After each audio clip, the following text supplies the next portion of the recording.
Hey guys, you're watching Daniel and Gion's first ever Indian movie recap. Today we're going to be discussing Baahubali: The Beginning, starring Prabhas. So we did a reaction video to the trailer that was recommended to us and found out that the movie was so popular in India that you guys, this of all the movies that we've done reaction videos for, this movie is the one where everyone's like, you have to watch it, you have to watch it, you have to watch it, more than any other film. So we decided to check it out. This one and the second one. Yeah. This one and the second one, Baahubali, the story in itself. So yeah, I finished watching it last night. Daniel watched it a few days ago. So this doesn't come off the wrong way. I want to talk about the things that I liked about it, the things that I didn't really like, and then the things that I maybe didn't understand. First off, I really enjoyed the action sequences. Really impressed with the fight scenes, and just the overall, the violence itself. You know, it was like, because of the violence, it was able to it had this tone where at sometimes it was kind of childlike and there was like kind of a Disney feel to it, but then all of a sudden people's heads are getting cut off and literally getting cut off. Not just like suggested like in a Hollywood movie. Yeah, no, like you could see the sword going through his neck. A human too, yeah. Because in Lord of the Rings, there was decapitations, but it was only the orcs because they were non-human. Right. When you see human to human, you're automatically into rated R territory. Yeah, absolutely. So tonally, I found it interesting that they were able to pull off these two very different tones along to go with the color scheme of the movie itself, which seemed brighter, but then it when it got dark, it got dark. Not color, I'm talking tone wise. I like that a lot about the movie. I absolutely, the action sequence were the highlight for me in the film. How about you? The action scenes are definitely the best thing that's being offered by the film, in my opinion. It really isn't fair for me to comment on the story right now because this is not part one. This is just half of the story. There's a difference. Godfather Part 1, you can watch Godfather Part 1 and never see another Godfather movie and you'd be completely satisfied by it. But it technically is a part of a saga, right? But this one is like, no, and it even ends on a cliffhanger, which is actually the most annoying part about the whole movie, is it ends on a cliffhanger. It's almost like a made-for-TV movie where you have to tune in next season. Well, let's talk about other things that I liked. Other things too. I liked the set design. You know, the stuff that wasn't CGI, the practical stuff that they actually built was great. You know, the courtyard stuff. I know part of it was CGI. Obviously, the big golden statue is not a real thing. But the sets, like, you could see that they were real sets that they built. You know, for that, which is stuff we just don't see that as much anymore in American films, for sure. It reminded me of a movie directed by D.W. Griffith, who is dead now. He did The Birth of a Nation, and he did a movie called Intolerance, and that was a movie he did after Birth of a Nation, which at the time was like the biggest budget movie ever in Hollywood. It was huge, and it was like an 8-hour movie, and most of it's gone, actually, like lost, like burned, the film burnt up or whatever.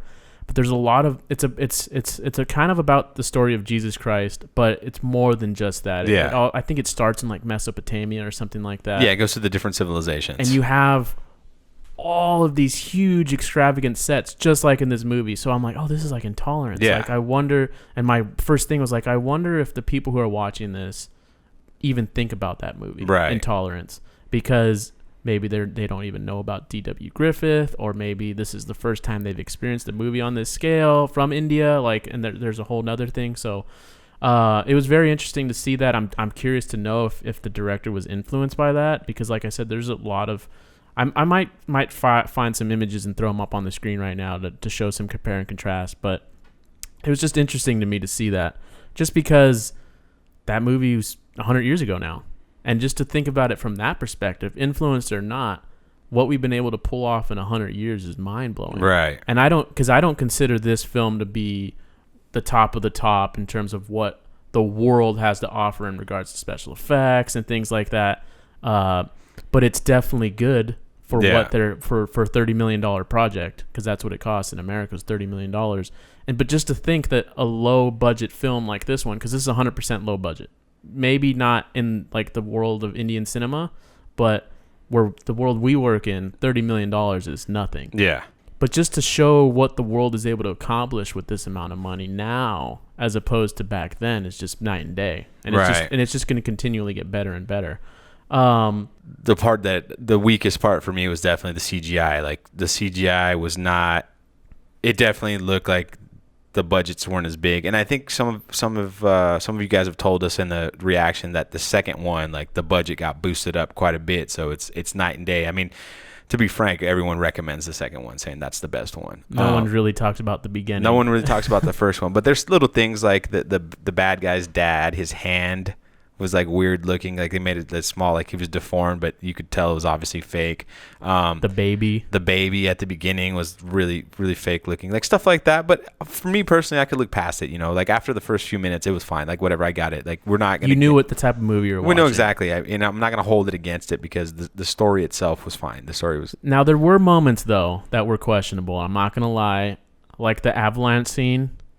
Where that was a physics thing. Like it just didn't make sense. And but I'm gonna rework that criticism into a compliment, because the one thing that I will give this movie credit for that a lot of American cinema does not do is, and there's negatives to this, don't get me wrong, but a big positive about this movie is from beginning to end, it's not boring. Right.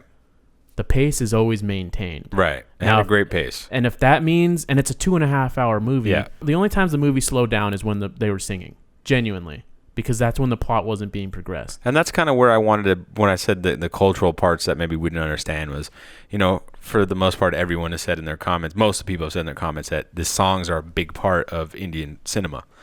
That's just what they do. Right. It's one of those things. And for me, the songs kind of reminded me of the same kind of songs you get in the Disney animated. And it was the same kind of breakaways, like the same kind of pacing, which is fine. The one thing that I didn't understand, though, was like story-wise, for me, it didn't really connect to the rest of the story. Because, for example, I think the very first song we saw, it wasn't the first song, but the song that stands out in my head is when he meets the rebel girl. And she automatically gets converted into these nice clothes and stuff. And then they have their moment, and then she leaves in the middle of the night. You mean where he puts makeup on her and makes her into a woman? Yeah, he makes her like more feminine, and then realizes that, he like, it makes her realize that, wow, this is who I am underneath. I'm actually a woman. I'm not just a warrior. I didn't take it that way. It was more like, I know that's my American spin. Yeah, for me it was like she grew up being like hardened, and like he like brought the soft side out of her, and like they had a moment, they fell in love for a second. But I like that, and it was cool. Like that part was cool. I like that song. I like that sequence. I like that whole, like, the way. Because it was funny, there was lighthearted moments where he's undressing her, right? Which is actually kind of got more sexual than I thought it was going to get. It got risque, but it wasn't too bad where she was completely naked or whatever. At the same time, I didn't see how that advanced the overall story. Well, to be honest, we don't know how she's going to factor into the. This is true. That's why it's hard to comment, because I'm 100% with you. And that for me was like, it also added like this sort of like magic to the movie that's not really a part of the overall fabric as well. You don't really see any magic stuff going on when they fight. He's just so unbelievably awesome that it seems magical. Right. When he's just, there was parts where I was like, is he a magical guy? Or is he a god? Or is he a god? And they kind of talk to him like that. They call him Shiva, right, at the beginning. That's his mom named him. Right. Yeah. No, I know. Shiva. But I'm saying, there's clearly, as a writer, you're clearly writing that because you have. Right. He's incredibly strong. As we saw, he lifted the shrine off the rock and put it underneath the waterfall. The downside of that is you question, okay, what is his physical abilities? Is he just naturally like this? Because I know there's a part where they show the baby, where like the baby's like really, really strong as a baby. But it's like, okay, but you don't show him learning how to fight. You would have him going through trials and tribulations. Right. In this movie, it's just like, okay, he failed once. We're going to go back and try again when he's a little bit older. And it just cuts right ahead. And I get that. That's part of the story. Like, he knows. But that's a downside to me. For me, I mean, the story-wise, I know he's down on the bottom, and he's looking up and going up. There's something up there that keeps calling his name. And he's like, why? He doesn't even realize why he's so interested in going to the top of the waterfall. But something's calling his name. Right. And he gets up there. And that's fine. Like, that made sense to me. That was cool. And I'm gonna go with you though. Like, we didn't see any training sequences. Nothing. And the second he has any sort of combat, he's a complete total badass. Like pretty much taking on an army by himself. And that's my biggest problem. And just wasting people. At no point did I ever feel like he was in danger. Right. And that's my problem. Is that he has a Superman complex, because I hate Superman, the characters, because at no point, unless you introduce kryptonite, at no point is he ever in danger. Right. Ever.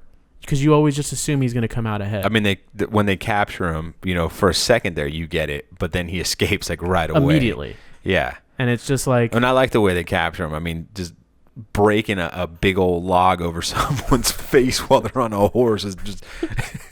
it was brutal. That'll knock someone out. Yeah, that'll definitely knock someone out. But you get what I'm saying, though. It's just... He's very godlike. Yeah. But... For me personally, I want to feel in danger for him. Not just... Well, you want some depth to the character. Exactly. And this character is like 100% pure. He didn't seem like... No bad in him. There's no bad in him at all. And so it did make him a god, and it took away from some of the humanity that he could have had. And he might have in the second one. And so keep I know that in mind. This is based on the... man, I keep on forgetting. I'm sorry for screwing this up. It was either the Ramayana or the Mahabharata, one of those. I really appreciated the action scenes, though. I really did, like, because I know you touched on it, and I want to touch on it again really quickly. I mean, there was cool stuff, like when he's escaping the kingdom and they throw those bales of hay on the ground. I was like, what are they doing? And then all of a sudden they throw the bales of hay lit on fire. What I want to do, I don't know if it's going to be a reoccurring thing, but at least on this episode, what I'm going to try to do is break something down in the movie that maybe a lot of you are aware of, or maybe none of you are aware of. The point is, me and Gian went to school for this stuff, and we're just going to pass knowledge. And actually, that's going to take place now, and we'll come back and resume the podcast after that. Hey guys, Daniel here, and if you're wondering why I'm outside today, I'm going to be talking about a film technique that was used in Baahubali, something in the film industry that we like to call shooting day for night. And for those of you who are unfamiliar with the technique, it's when you shoot your scene outside in the day, like right now, and then you throw that into post-production and you turn it into night. And then voila, nighttime. So why might you shoot day for night? It's pretty expensive to shoot at night.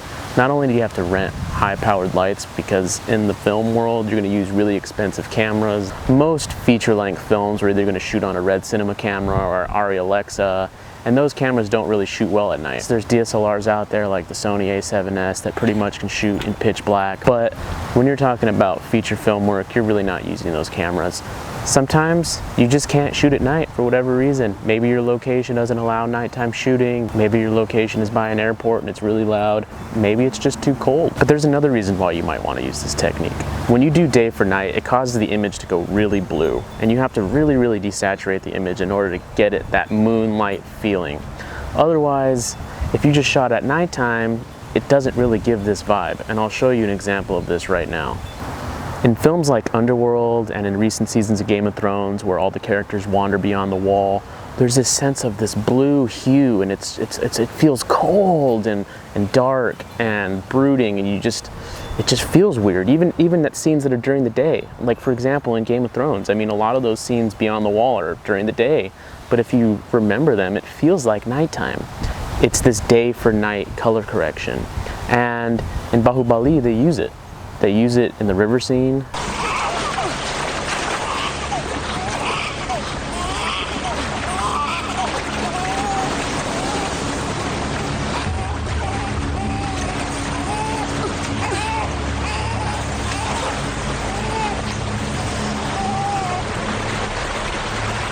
When all is said and done, it all comes down to storytelling. You can have all these techniques, and if the storytelling's not there, your film's just not going to work.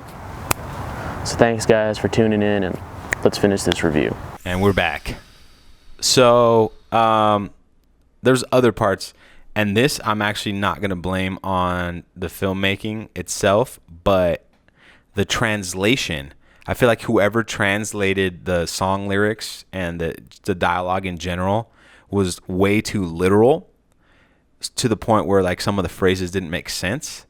And they were a little too spot on the nose. And I feel like it's always a thing, like when you sing a song in your native language, the lyrics are going to sound different and have a slightly different connotation than if you do a literal translation. Exactly, because especially in music lyrics, because you're not really saying complete sentences all the time. Right, exactly. So there was like a lot of that going on when we were reading the subtitles. And like I said, that has nothing to do with the filmmaking itself. That's a translation. It's a translation. If we knew the language, we would obviously watch it without subtitles. So there's some things that either didn't feel right or I didn't completely understand because of the subtitles I was reading were kind of off.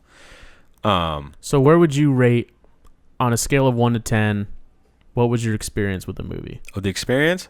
I'm gonna say like a 7.5. I had fun watching it. It's a movie. Would you watch the second one? Yeah, absolutely. Absolutely, especially because the second one's the one everybody's talking about. So if they were able to pull this off with the first one, and now that this one it was a hit, the second one, I mean, I can. It's worldwide. It's big. That's actually where I'm at. I'm a little bit lower than you because the CGI kind of took me out a little bit to the point where like I found myself laughing, and that's not a good thing. Because what the pacing, like I was saying, the pacing is going so well. And then you have a laughable moment like the avalanche thing. Right. It's just like, it takes me out because I'm like, and then I have to like get back into the story. It gets me back into the story, but then even like the chariot thing that you were talking, or the escape scene. Yeah. When he's running down the hall, you can clearly tell his whole background is all CGI, and it just looks. Again, to most people across the world, they're not going to notice that. Yeah. Unfortunately, we learn this stuff, and it just sucks that we can't turn that part of our brain off. Right. It's just something inherent in us. We just have to if we see something out of place, it's going to rub us the wrong way, whether or not it was intended to be that way or not. The fake baby being a perfect example of that. Yeah. Because that's a very emotional scene. It's a pretty powerful scene, actually. The symbolism is awesome. Exactly. Yeah. But the baby looks fake. Yeah. And we will 100% watch the baby being fake the whole time. Like, it doesn't matter what she's doing. And it kind of looked like, what's the movie with American Sniper? Yeah. It kind of looked like you had a dummy baby, and then when the CGI was there and you saw it squirming, you saw how fake the baby was. And it was also the way she was holding the baby, too. Like, I think there was a part where she was like, the way she was, you wouldn't hold a baby that way because it would be too violent, or at least I wouldn't. Maybe they. Oh, she's also in a river drowning, man. Like, cut her some slack, dude. Cut her some slack, man. But I mean, like you said, symbolism is on point in the movie. I mean, when she dies and she's still holding the baby up like that, like, and she's able, like, Shiva kept her alive, which is just it's just an interesting thing. I mean, the water, but there's also moments where it looks good. The waterfall looks great. Apparently, they spent more time on the waterfall than they did any other part of the movie. I was reading. It was such an important part of the movie, though. So it makes sense, 100%.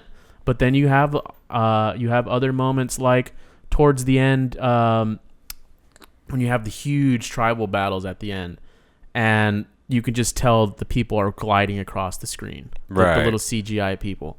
And you and I were talking about this on a previous podcast about this film specifically, but Lord of the Rings was doing that same type of effects 13 years ago. Right. And they also kind of looked a little floaty, and they didn't look professional or whatever.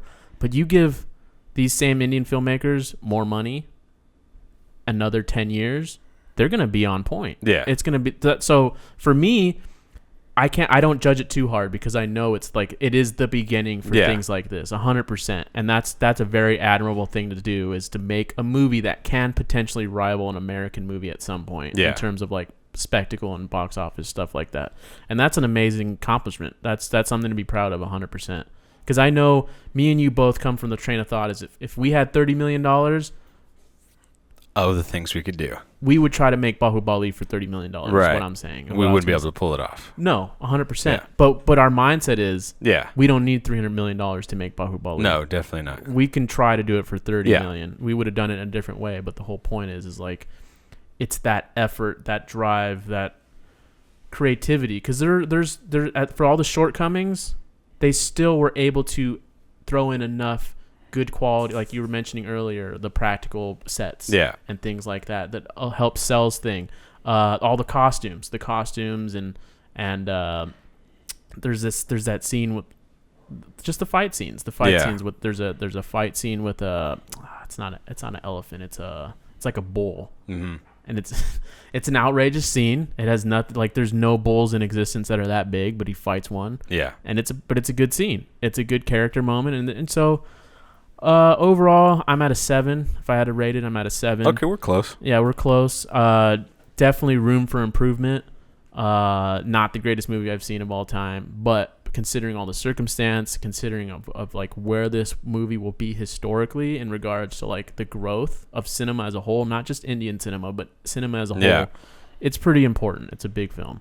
So, but at the end of the day, you know, still have to have story, still have to have character development, which there lacked character development 100%. But there are some good story moments. There's some good plot twists. I mean, I feel it could have used some more development, but we definitely learned. We knew the characters for the most part. 100%. You know, you knew what their motives were, what their intentions were. The reason why I know that worked is because on what I was watching, that's for about, I don't know, 25, 30 minutes, the subtitles got delayed by 7 seconds. Right, but you still know what was going on. But I still knew. So like they'd say something and I have to wait to read it 7 seconds later. Yeah. And then I finally like resynced it up. Mm-hmm. But like for a good 25, 30 minutes, I was 7 seconds behind. Yeah. But I was still it didn't throw me out where I was like, okay, I need to like turn this off. Right. The other thing that was the acting. The acting was okay. It was overacting to me. Yeah, there's a bit of that. I feel like it's very expressive. His mom, like his adopted mom on the ground, she was probably the worst actor for me. Like she stood out like pretty bad. That's a question for you guys. When you watch this, do you feel like they're overacting, or do you just accept it as normal? Yeah, is that like how it goes? Because it could just be an outsider perspective. Exactly. Like because we probably know they are overacting, right? But we're not. That's only because we're not in their culture. Yeah. You know, I'm sure they can watch it. You guys can watch an American movie and say the same thing. Right. But it's very expressive in the face. Yeah. Like very. And that could just be a taste thing, like a 100%. Technique. You know, everybody. You know. Everyone's different. For American standards, definitely on the overacting side. But because they train actors, because I believe the actor's tendency is to like be really expressive. Yeah. If I'm happy, I need to be smiling, or if I'm sad, I need to be this way. Right. But they train you Do you think that it could less potentially be because of having to like overdub all the different languages? You know? Well, this movie was filmed with 2 languages at once. Was it? Because Yeah. I know people told us to watch the Tamil version, which is the one I watched. If you look at I'm going to look it up on Wikipedia just to confirm it. Maybe that's a question to pose to you guys. Like, is that what might be behind the expressions? You know, because maybe it's like, you know, maybe we're not going to get the dubs perfect or something, you know, along that lines. I mean, you know, we make a critique of the over expressions. On language it says Telugu and Tamil. Okay.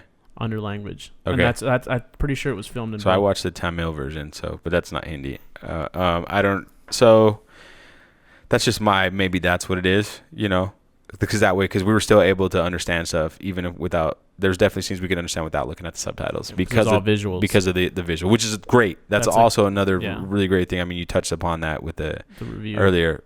So I think that's a plus. And the girl he fell in love with, who we don't know if he's still in love with her in the second one. Yeah, I don't know. She was hot. Yeah, she was hot. She was hot, and she. I mean, I have to admit, I believed her fighting sequences too. Like when she was fighting, she looked like she knew what she was doing. 100%. I'm glad you brought up fighting again. This is the last time I'm going to bring it up. But someone left us a comment, not in a Baahubali reaction, but it was just recently saying, and there was a little fight going on. Oh, talking trash about the Southern movies. Yes. Yeah. Okay, so this is my question to everybody out there: if this is a Southern movie, because that's what Tollywood is, right? That'd be the South.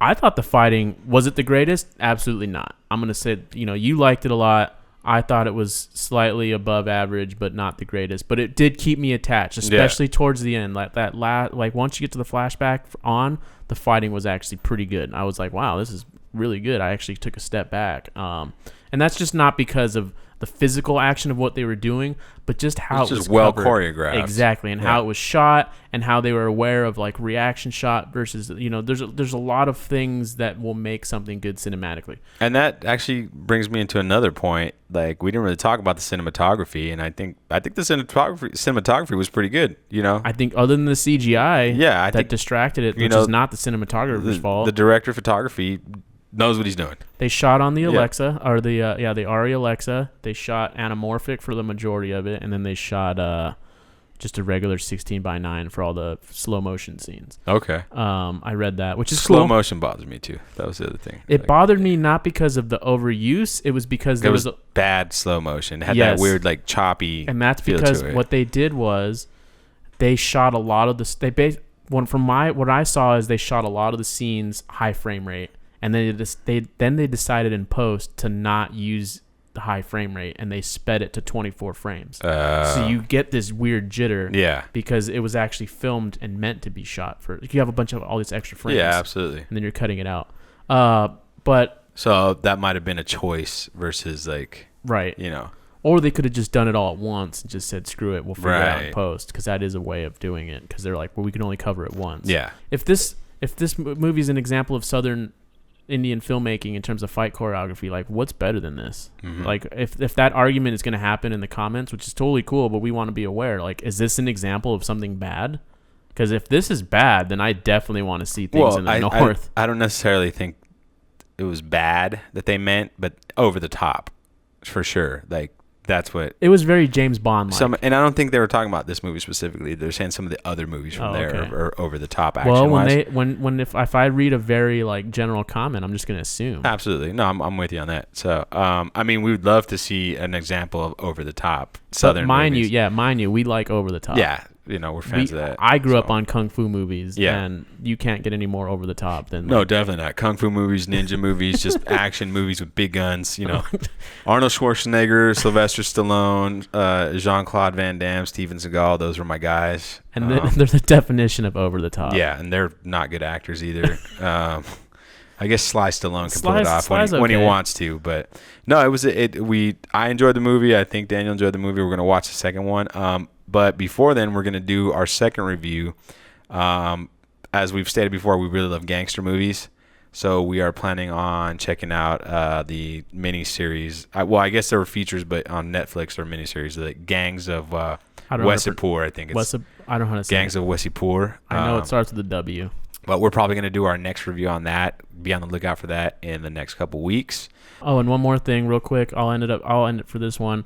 Give us suggestions and what you liked and didn't like about this episode. If you didn't like that little cutaway segment, or you liked it but maybe it could have been done differently, or just anything we talked about, maybe we missed something that you guys like to hear people talk about. Like maybe we talked about story, but maybe you wanted to talk about individual characters or something like that, or something we might have missed. Let us know so we can continue to make these better.